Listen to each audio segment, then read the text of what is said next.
حبل ممدود من السماء الى الارض، فرمایا آسمان سے زمین کی طرف اللہ کی لٹکتی ہوئی رسی ہے۔ جب یہ تصور ہو کہ یہ وہ لٹکتی ہوئی رسی ہے جس کا دوسرا سرا میرے رب کے دستے قدرت میں، تو پھر کیا نور اترتا ہے، وہ کیفیت انسان کے اوپر جو طاری ہو جاتی ہے، تو پھر تیقن کی بجلیاں برستی ہیں، اتنا اجالا ہوتا ہے کہ اندھیرے کا تصور بھی محال ہو جاتا ہے۔ پھر قرآن کے حرفوں سے، لفظوں سے، نقطوں سے اور آراب سے نور پھوٹتا ہے، اور قرآن بس کھول کے بیٹھ جائیں تو من میں اجالے ہونا شروع ہو جاتے۔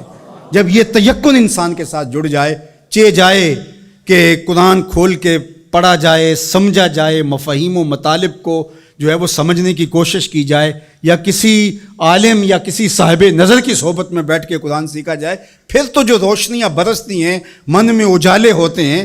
یہ تیقن کہ یہ وہ حبل اللہ المتین، یہ اللہ کی وہ لٹکتی ہوئی رسی ہے جس کا ایک سرا رب کے ہاتھ میں ہے اور دوسرا ہمارے ہاتھ میں ہے، تو پھر قرآن کے حرفوں سے بھی نور پھوٹتا دکھائی دیتا ہے۔ کیا روشنیاں من میں اترتی اور کیا اجالے من میں پھوٹتے ہیں۔ تو فرمایا وَمَنِ ابْتَغَى الْهُدَى فِي غَيْرِهِ يَضِلُّهُ اللَّهُ وَهُوَ حَبْلُ اللَّهِ الْمَتِينُ، وہ اللہ کی لٹکتی ہوئی رسی ہے۔ وَهُوَ الذِّكْرُ الْحَكِيمُ، اللہ اکبر، یہ حکمت والا ذکر ہے۔ اس سے ضیائیں بھی پھوٹتی ہیں، روشنیاں بھی پھوٹتی ہیں، اور حکمت کے اجالے بھی نکلتے ہیں اس کتاب کے۔ حرف حرف نور بانٹتا ہے، لفظ لفظ اجالے بانٹتا ہے۔ قرآن کے لفظ نہیں ہے بلکہ کتاروں کے اندر چراغ رکھے ہوئے ہیں۔ اللہ اکبر، اس کی روشنی کے اندر زندگی کی راہیں اجالی جاتی ہیں، اور پھر زندگی کا اسلوب نصیب ہوتا ہے۔ وَهُوَ الصِّرَاطُ الْمُسْتَقِيمُ، اور یہ بالکل سیدھی راہ ہے۔ سیدھی راہ قرآن بتاتا ہے۔ قرآن کی رہنمائی حاصل کرنے والے کبھی بھی گمراہ نہیں ہوتے، ان کی راہیں کبھی گم نہیں ہوا کرتی۔ پھر ارشاد فرمایا هُوَ الَّذِي لَا تَزِيغُ بِهِ الْأَهْوَاءُ، اللہ اکبر، یہ ایسی کتاب ہے جو خواہشات کو بے قابو نہیں ہونے دیتی۔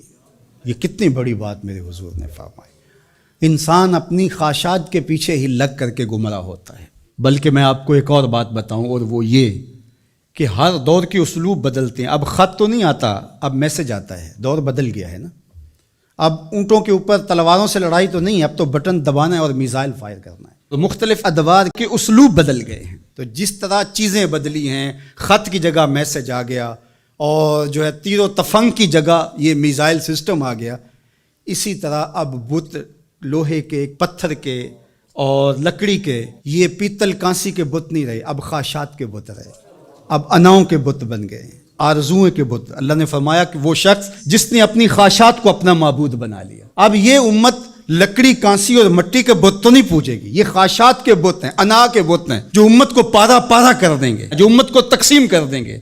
میں بڑا ہوں، ہم چما دیگرے نیست، یہ بت ہیں، یہ پرستش ہے۔ لیکن اگر قرآن سے جڑے رہو گے تو تمہارا رب قرآن کی برکت سے تمہیں اس بت کے آگے بھی نہیں جھکنے دے گا۔ قرآن سب سے بہتر تزکیے کا اسلوب اور انداز ہے۔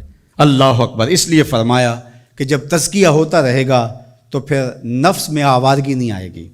اس لیے قرآن کی روزانہ کی بنیاد پہ جو تلاوت ہے وہ انسان کی زندگی کے اندر نظم پیدا کرتی ہے۔ اللہ نے چاہا تو آئندہ کچھ برس کے اندر جمعۃ المبارک کے خطبے کے دوران ہی انشاءاللہ قرآن مجید ترتیب سے ہم شروع کر کے کوشش کریں گے کہ جو ہے وہ والناس تک اس کی ضروری توضیحات اور تفسیرات جو ہے وہ آپ کے سامنے رکھی جائیں، اور یہ قرآن مجید کی کلاس کی شکل اجتماع جمعہ اختیار کر گیا ہے۔